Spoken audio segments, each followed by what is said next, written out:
Yeremia 52 ayat 1 sampai 20 sampai 34.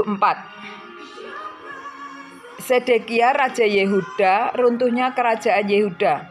Sedekia berumur 21 tahun pada waktu ia menjadi raja, dan 11 tahun lamanya ia memerintah di Yerusalem. Nama ibunya ialah Hamutal binti Yeremia dari Libna. Ia melakukan apa yang jahat di mata Tuhan, tepat seperti yang dilakukan oleh Yehoyakim, sebab oleh karena murka Tuhanlah hal itu terjadi terhadap Yerusalem dan Yehuda, yakni bahwa ia sampai membuang mereka dari hadapannya. Sedekia memberontak terhadap Raja Babel. Maka pada tahun ke-9 dari pemerintahannya, dalam bulan yang ke-10, pada tanggal 10 bulan itu datanglah Nebukadnezar Raja Babel dengan segala tentaranya menyerang Yerusalem. Berkemahlah mereka mengepungnya dan didirikan merekalah tembok pengepungan sekelilingnya. Demikianlah kota itu terkepung sampai tahun yang ke-11 pemerintahan Raja Sedekia. Pada tanggal 9 bulan yang ke-4, ketika kelaparan sudah merajalela di kota itu dan tidak ada lagi makanan pada rakyat negeri itu, maka dibelah oranglah tembok kota itu. Melihat hal itu, maka melarikan dirilah raja dengan semua tentara, meninggalkan kota itu pada waktu malam, melalui pintu gerbang antara kedua tembok yang ada di dekat taman raja. Sekalipun orang Kasdim mengepung kota itu sekeliling, mereka lari menuju Aram Yordan. Tetapi tentara Kasdim itu mengejar raja dari belakang dan mencapai Sedekia di dataran Yeriko. Segala terantaranya telah berserak-serak meninggalkan dia. Mereka menangkap raja dan membawa dia ke Riblah di tanah Hamat kepada Raja Babel yang menjatuhkan hukuman atas dia. Raja Babel menyuruh menyembelih anak-anak Sedekia di depan matanya. Juga semua pemuka Yehuda disembelihnya di Riblah. Kemudian mata Sedekia dibutakannya, lalu ia membelenggu dengan rantai tembaga. Kemudian Raja Babel membawa dia ke Babel dan menaruhnya dalam rumah hukuman sampai kepada hari matinya. Dalam bulan yang ke-5 pada tanggal 10 bulan itu, itulah tahun ke-19 pemerintahan Nebukadnezar Raja Babel. Datanglah Nebuzaradan, kepala pasukan pengawal yang melayani Raja Babel ke Yerusalem. Ia membakar rumah Tuhan, rumah raja, dan segala rumah di Yerusalem. Segala rumah orang-orang besar dibakarnya dengan api. Segala tembok sekeliling kota Yerusalem dirobohkan oleh tentara-tentara Kasdim yang ada bersama-sama dengan kepala pasukan pengawal itu.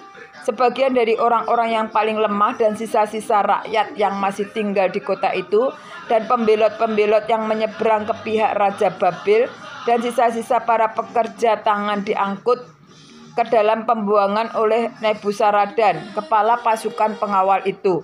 Hanya beberapa orang miskin dari negeri itu ditinggalkan oleh Nebuzaradan, kepala pasukan pengawal itu, untuk menjadi tukang-tukang kebun anggur dan peladang-peladang. Juga tiang-tiang tembaga yang ada di rumah Tuhan dan kereta penopang dan laut tembaga yang ada di rumah Tuhan dipecahkan oleh orang Kasdim, dan seluruh tembaganya diangkut mereka ke Babel.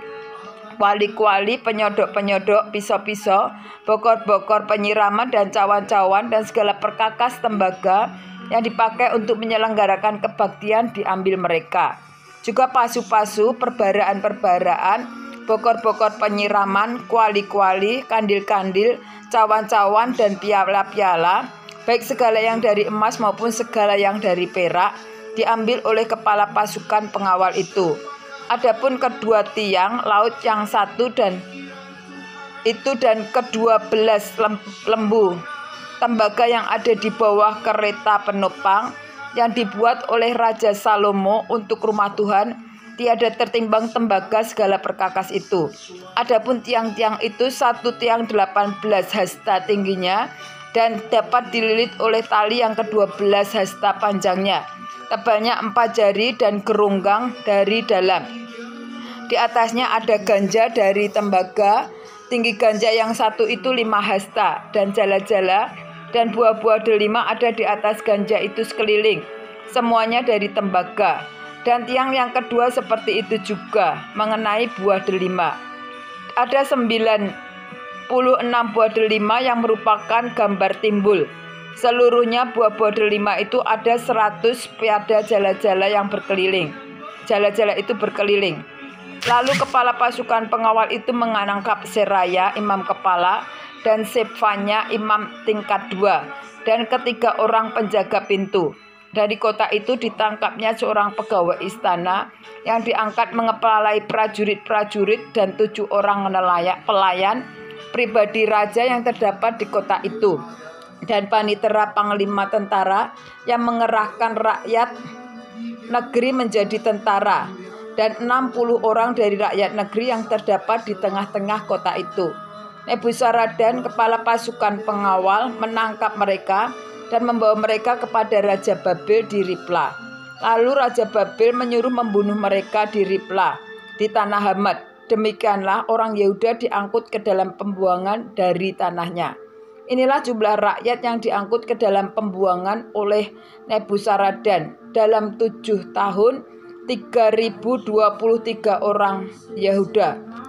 Dalam tahun 18 zaman Nebuzaradan, 832 jiwa dari Yerusalem. 8 tahun ke-23 zaman Nebukadnezar diangkut ke dalam pembuangan oleh Nebuzaradan. Kepala pasukan pengawal 745 jiwa orang Yehuda. Seluruhnya berjumlah 4.600 jiwa. Yeremia 52 ayat 31 sampai 34, Yoyakim dikasihani. Kemudian dalam tahun ke-37 sesudah Yoyakim raja Yehuda dibuang, lalu dalam bulan yang ke-12 pada tanggal 25 bulan itu, maka Elwi-Merodak raja Babel dalam tahun itu menjadi raja, menunjukkan belas kasihannya kepada Yoyakim raja Yehuda dengan melepaskannya dari penjara. Elwi-Merodak berbicara baik-baik dengan dia dan memberikan kedudukan kepadanya lebih tinggi daripada kedudukan raja-raja yang bersama-sama dengan dia di Babel. Yoyakin boleh mengganti pakaian penjaranya dan boleh selalu makan roti di hadapan raja selama hidupnya. Dan tentang belanjanya, Raja Babel selalu memberikannya kepadanya, sekedar yang perlu tiap-tiap hari selama hidupnya sampai hari matinya.